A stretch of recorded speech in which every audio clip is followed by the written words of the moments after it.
கருத்துக்கு பள்ளிக்கூடத்து அமைச்சர் பதில் சொல்லலாம். இப்போ மாண்புமிகு பேரவைத் தலைவர் அவர்களே, தமிழ்நாடு சட்டமன்றத்தில் நடக்கக்கூடியதெல்லாம் மக்களுக்கு தெரியணும். என்னென்ன யார் யார் தொகுதி சார்ந்த பிரச்சனைகள் கேட்கறாங்க, அதுக்கு பதில் சொல்லணும் தான் நேரலை தரோம். நான் உங்க மூலமா ஒரு கோரிக்கை வைக்கிறேன். பேசுங்க. உங்க மூலமா ஒரு கோரிக்கை வைக்கிறேன். முதல் கோரிக்கை என்னன்னா, நம்மளுடைய கேமரா டீம் வந்து இந்த எதிர்க்கட்சி வரிசை வந்து தொடர்ச்சியா அப்படி கமெண்ட் அடிக்கிறது, உரிமையில பேசுறது, லாஸ்ட் பெஞ்ச்ல இருந்தா டாக்டர் குடுகுடுன்னு எஞ்சி இங்க நடுவில் ஓடி வர்றது, இதையும் சேர்த்து ஸ்பிளிட் ஸ்கிரீன்ல காட்டுங்க.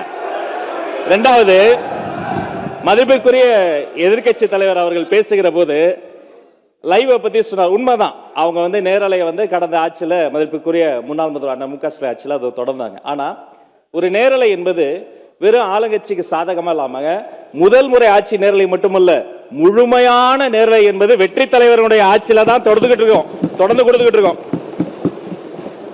மதிப்பிற்குரிய பேரவைத் தலைவர் அவர்கள் நெற்றிக்கண் திறப்பினும் குற்றம் குற்றமேனு நடுநிலையோடு ஒரு கட்சி இரு கட்சி இல்லாமல் அனைத்து கட்சி உறுப்பினர்களினுடைய குரலும், இந்த குரலற்றவர்களின் குரலாக இருக்கக்கூடிய அனைத்து கட்சிகளினுடைய குரலும் பதிவாக வேண்டும் என்பதற்காக தான் சிறப்பாக செயல்பட்டு இருக்கீங்க. அதுல ஏதோ ஆளுங்கட்சி பேசுவதை மட்டும் நீங்க வந்து அதிகமாக அவை குறிப்பிலிருந்து நீக்கிறது போல ஒரு தோற்ற மயக்கத்தை நம்ம உருவாக்கிட கூடாது. யாரு எந்த கட்சியை சார்ந்தவர்கள் மரபு மீறி எந்த வார்த்தை சொன்னாலும் நீக்கக்கூடிய நடுநிலையான சபாநாயகர் இந்த மாமன்றத்துக்கு கிடைத்திருக்கிறது என்பதை நான் சுட்டிக்காட்டுகிறேன். இன்னொரு விஷயத்தை நினைவு கூற விரும்புறேன். மதிப்பிற்குரிய பேரவைத் தலைவர் சேம்பர்ல ஒரு முறை ஒரு முக்கியமான கேள்வி வந்தது. நாங்கள் அதை கேட்டு அதிர்ச்சி அடைஞ்சோம். என்னன்னா, கடந்த 2 ஆண்டு காலமாக இந்த நேரலையை அரசுக்கு சொந்தமான ஆல் இந்தியா ரேடியோவிலேயே கொடுக்காம நிறுத்தி வைத்ததாகவும், நீங்க கொடுப்பீங்களான்னு வந்து மதிப்பிற்குரிய பேரவைத் தலைவர் கிட்ட நான் இருக்கும்போது கேட்டாங்க. இதை குறித்து கலந்து ஆலோசித்து தொலைக்காட்சி மட்டும் கிடையாது, வானொலியிலையும் நேரலை போட்டு குக்கிராமத்தில் இருக்கவங்கள கேட்கட்டும்னு முடிவெடுத்த சபாநாயகர் நீங்க. இந்த நேரத்தில் அதற்காக உங்களுக்கு நான் நன்றியும் சொல்லிக்கிறேன். அதன் பிறகு எங்களுடைய மாண்புமிகு தமிழ்நாடு முதலமைச்சர் எப்போதும் எதுவாக இருந்தாலும் ஒரு சின்ன செய்தி, அது வந்து ஒரு விஷயம் வந்து வந்தால் கூட பள்ளிக்கல்வித்துறை சார்பாக உடனே தொலைபேசியில் அழைத்து அது குறித்து கடுமையான நடவடிக்கை எடுக்க சொல்லுவார். இந்த மாமன்றத்தில் ஆல்ரெடி அந்த ஃபைல்ஸ் இருக்கிறதே ஒரு சுட்டி காமிச்சார். அந்த இஷ்யூவே நான் தான் ஏஞ்சி சொன்னேன், அவர் ஆதாரத்தை எடுத்துட போறாரு அப்படின்னு. இந்த நேரத்தில் அவர் சாதாரணமாக இருந்தாலே அதெல்லாம் பண்ணாத போறாரு. மாண்புமிகு எதிர்க்கட்சி தலைவர் அவர்கள் காட்டுன்றாரு. அவருடைய கோரிக்கையை கட்டாயமாக முதல்வர் நிறைவேற்றுவார் என்பதையும் கூறிக்கொள்கிறேன். 2 வார்த்தை மட்டும் கோரிக்கை. அவர் எல்லாத்தையும் ஆக்கப்பூர்வமாக விமர்சிக்கலாம். அதில் வந்து ஒரு தனியார் நிகழ்ச்சி பேரை சொன்னார். அது பாட்டு பாடுவது ஒன்று இந்த மரபுக்கு புதுசு கிடையாது. விதவிதமாய் வித்தியாசமாய் பயங்கரமாக பாட்டு பாடினவங்க தான் அந்த பக்கம் ஃபுல்லாக உட்காந்துருக்கிறாங்க. அதெல்லாம் அந்த தனியார் நிகழ்ச்சியினுடைய பேரையும் நம்ம வந்து நீக்கிடலாம். இவரை தான் நியமிக்கணும், இவரை நியமிக்கக்கூடாது, இந்த தொழில் உயர்ந்தது இந்த தொழில் தாழ்ந்ததுலாம் கிடையாது. இது இன்க்ளூசிவ் கவர்மெண்ட், அனைவருக்கும் அதிகாரம், அனைவருக்குமான ஒரு விஷயம் தான் நேர்மையான முறையில் பை மெரிட்ல போயிட்டே இருக்குது. அதனால ஒரு குறிப்பிட்ட ஒரு விஷயத்தை மட்டும் சுட்டி காட்டுகிற பொழுது அது வந்து ஏற்புடையதல்ல. அது மட்டும் கிடையாது, இந்த சினிமாவில் வரக்கூடிய அந்த பஞ்ச்டைல் அதை கூட நீங்கள் அவை குறிப்பில் நீக்கிட்டீங்க. அதை போன்ற விஷயங்களை தவிர்த்து கொண்டு ஆக்கப்பூர்வமான கருத்துக்களை, அறிவுபூர்வமான சிந்தனைகளை அதை முன்வைத்து பேசினால் இந்த மாமன்றம் சிறப்பாக செயல்படும். உங்களுக்கு எங்களுடைய அத்தனை பேரின் சார்பில் ஒரு வாழ்த்துக்களையும் தெரிவித்துக் கொள்கிறேன். மிக சிறந்த சபாநாயகர் தமிழ்நாடு அரசியல் வரலாற்றில் இந்த மாமன்றத்தில் கிடைத்திருக்கிறது என்பதை பதிவு செய்கிறேன். எதிர்கட்சி தலைவர், பேரவைத் தலைவர், நான் உங்கள் சார்பாக பேசிகிட்டு இருக்கேன். இப்போ நீங்கள் நீக்கிட்டீங்க, ஆனால் இப்போ இதெல்லாம் லைவ்ல போயிடுச்சு.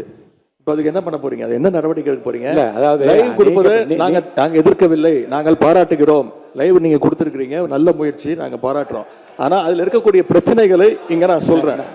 நீங்கள் அவை குறிப்பில் நீக்கிறீங்கன்னு சொல்றீங்க. நீங்கள் எவ்வளோ நீக்கினாலும் அந்த சோசியல் மீடியாவில் ட்ரெண்ட் ஆகிட்டு இருக்கு, வைரலாக போயிட்டு இருக்கு. அதான் உங்களுடைய கவனம். எதிர்கட்சி தலைவர் சொல்ல விரும்புகிற கருத்து வந்து, குற்றச்சாட்டுகளை எந்த பக்கத்திலிருந்து வைத்தாலும், அது முன்னாள் ஆண்டவர்களாக இருந்தாலும் சரி, இப்போது ஆள்கின்ற இடத்தில் இருந்தாலும், ஆதாரபூர்வமான கருத்துக்களை சொல்வதன் மூலமாகத்தான் இந்த சபையிலே சில குறைந்தபட்ச மாண்பினை நாம் காப்பாற்ற முடியும் என்பதையும் கருத்திலே கொண்டு, அப்படி ஆதாரம் இல்லாமல் சொல்லுகிற போது நான் உடனே நீக்க வேண்டும் என்பது ஒரு நியாயமான மரபு. அதன்படி நான் நீக்குகிறேன். ஆனால் அதை எடுத்து பல்வேறு மீடியாக்களிலே வந்து வெளியிடுவார்கள். இப்போ எனக்கு கவனத்துக்கு கொண்டு வரப்பட்டிருக்கிற 1-2 செய்திகளில் அதை ஆய்வு எடுத்துக்கொண்டு அதை உரிமை கொடுக்க நான் அனுப்ப இருக்கிறேன். இனி வருங்காலத்திலும் நீக்குவது என்பது என்னுடைய தனிப்பட்ட உரிமை. இந்த அவையினுடைய மாண்பை நான் காப்பாற்றியாக வேண்டும். நீக்காமல் பேச முயற்சிப்பதும் ஆதாரங்கள் இல்லாமல் பேசாமல் இருப்பதும் நல்லது. ஏன்னால் ஆதாரங்களை வைத்துக்கொண்டு தான் இரு தரப்பினரும் பேச வேண்டும் என்று நான் விரும்புகின்றேன். என் மக்களும் அதைத்தான் விரும்புவார்கள். போகிற போக்கிலே அள்ளி தெளித்து விட்டு போகிற இடமல்ல இது. அது வெளி அரசியல் மேடைகளில் பேசக்கூடிய பேச்சும் அல்ல இங்கே பேசுகிற போது நம்முடைய அவனுடைய கண்ணியத்தையும் காப்பாற்ற வேண்டும். இந்த தமிழ்நாட்டு மக்கள் எதை நம்பி இந்த பொறுப்பை நம்ம ஒப்படைத்து இங்கே அனுப்பியிருக்கின்றார்களோ அவருடைய எதிர்பார்ப்பை நிறைவேற்றுகிற விதத்தில் நம்முடைய பேச்சு அமைய வேண்டும்.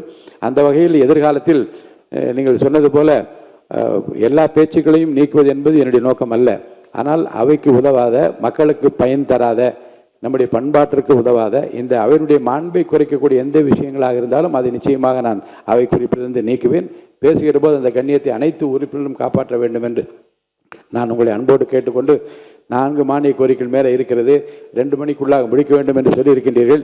இந்த விஷயத்தை இப்போது பேசிய இப்போது பேசிய கருத்தை இப்போ வேண்டாம். இப்போ இல்லை, இப்போ பேசின மாண்பு எதிர்க்கட்சி தலைவர் பேசின பேச்சை ஒட்டி நீங்கள் பேசுவதாக இருந்தால் அனுமதி இல்லை. வேறு எதாக இருந்தால் நீங்கள் சொல்லுங்கள். வேறு